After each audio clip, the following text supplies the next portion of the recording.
India में tax कौन ज्यादा देता है, मिडिल क्लास या अमीर? ये एक ऐसा सवाल है, एक ऐसी बहस है जो आपको लगभग हर घर में, हर ऑफिस में सुनने को मिल जाएगी। एक तरफ सैलरीड क्लास है जिसे लगता है कि सारा बोझ बस उसी पर है, और दूसरी तरफ ये तर्क है कि भाई जो ज्यादा कमाएगा ज्यादा टैक्स भी तो वही देगा। तो फिर असली कहानी है क्या? तो चलिए आज इसी उलझन को सुलझाते हैं, क्योंकि इसका जवाब सीधा हाँ या ना में है ही नहीं। इसका जवाब इस बात में छिपा है कि हम टैक्स को देखते कैसे हैं, एक कुल रकम की तरह या एक महसूस होने वाले बोझ की तरह। असल में सारी बहस की जड़ी यही है। जब हम कहते हैं ज्यादा टैक्स, तो हमारा मतलब क्या होता है? कुल चुकाई गई रकम या फिर वो बोझ जो महसूस होता है? और सारा कंफ्यूजन तब शुरू होता है जब इन दोनों चीजों को एक ही मान लिया जाता है। ठीक है, तो इस पूरी बहस को सही से समझने के लिए इसे 3 अलग-अलग नजरियों से देखते हैं। पहला, कुल रकम यानी एब्सोल्यूट मनी के हिसाब से कौन ज्यादा टैक्स देता है। दूसरा, महसूस होने वाला बोझ, मतलब अपनी आमदनी के अनुपात में असल चुभन किसे ज्यादा होती है।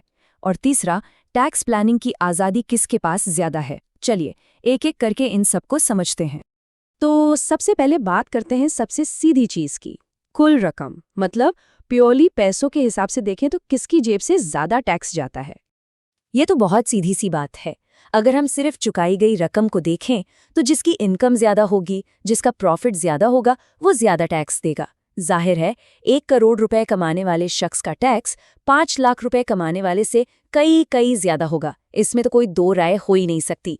लेकिन कहानी यहाँ खत्म नहीं होती, और मिडिल क्लास की असली फ्रस्ट्रेशन की वजह भी यही है। क्यों? क्योंकि उनका मुद्दा कभी टोटल अमाउंट था ही नहीं। उनका मुद्दा है वो बोझ जो उन्हें हर महीने अपनी सैलरी स्लिप में साफ साफ कटता हुआ दिखता है।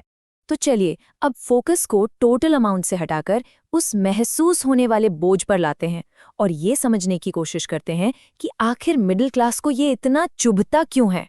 और इस कहानी का सबसे बड़ा किरदार है टीडीएस, यानी टैक्स डिडक्टेड एट सोर्स। देखिए, ज्यादातर सैलरीड लोगों के लिए टैक्स कोई ऐसी चीज नहीं है जिसे वो साल के आखिर में भरते हैं। नहीं, वो तो सैलरी बैंक अकाउंट में आने से पहले ही कट जाता है। मतलब पैसा हाथ में आया भी नहीं और टैक्स का बोझ पहले ही महसूस हो गया। अब आगे बढ़ने से पहले एक छोटा सा कॉन्सेप्ट समझना जरूरी है, डायरेक्ट और इनडायरेक्ट टैक्स का।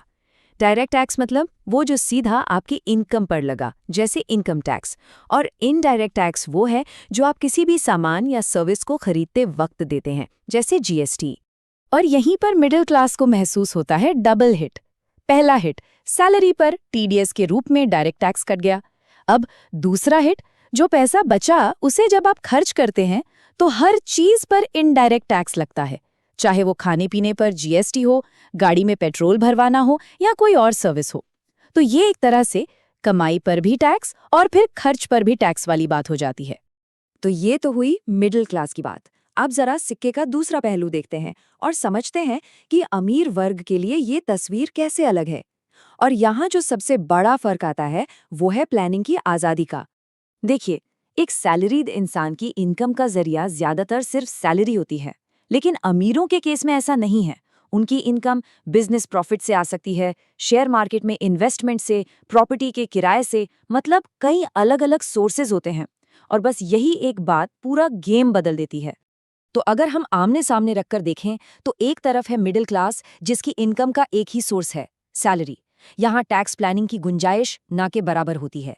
और दूसरी तरफ है अमीर जिनके पास इनकम के कई सोर्सेज हैं और यही उन्हें मिलती है टैक्स प्लानिंग की आज़ादी। वो कानून के दायरे में रहकर ही अपने बिजनेस के खर्चों को दिखा सकते हैं।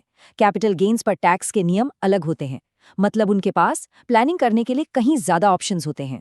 तो अब इन सारी बातों को एक साथ जोड़ते हैं, जो हमने अमाउंट की बात की, बोझ की बात की और प्लानिंग की आज़ादी की बात की।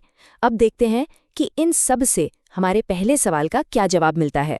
मिडिल क्लास की इस पूरी सिचुएशन को शायद एक लाइन में सबसे अच्छे से कहा जा सकता है कि ना हम इतने गरीब हैं कि हमें सब्सिडी का फायदा मिले और न ही इतने अमीर कि टैक्स प्लानिंग की सहूलियत हो। ये जो बीच में फंसे होने वाली फीलिंग है, यही टैक्स के बोझ को और भारी बना देती है। तो कुल मिलाकर इस पूरी बहस का सार कुछ ऐसा है। अगर सवाल है कि कुल रकम कौन ज्यादा देता है, तो जवाब है अमीर।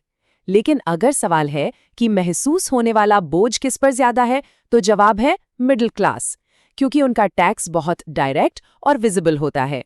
और अगर सवाल प्लानिंग की आज़ादी का है तो वो अमीरों के पास ज़्यादा है। तो अब ये साफ है, रकम और बोझ ये दो बिल्कुल अलग-अलग बातें हैं। तो अब जब हमने इन दोनों पहलुओं को समझ लिया है, सवाल फिर से वही है, असली टैक्स प्रेशर किस पर माना जाना चाहिए? उस पर जो कुल रकम में सबसे ज्यादा देता है, या उस पर जो उस टैक्स का बोझ हर पल महसूस करता है? इस पर आपकी क्या राय है? हमें कमेंट्स में जरूर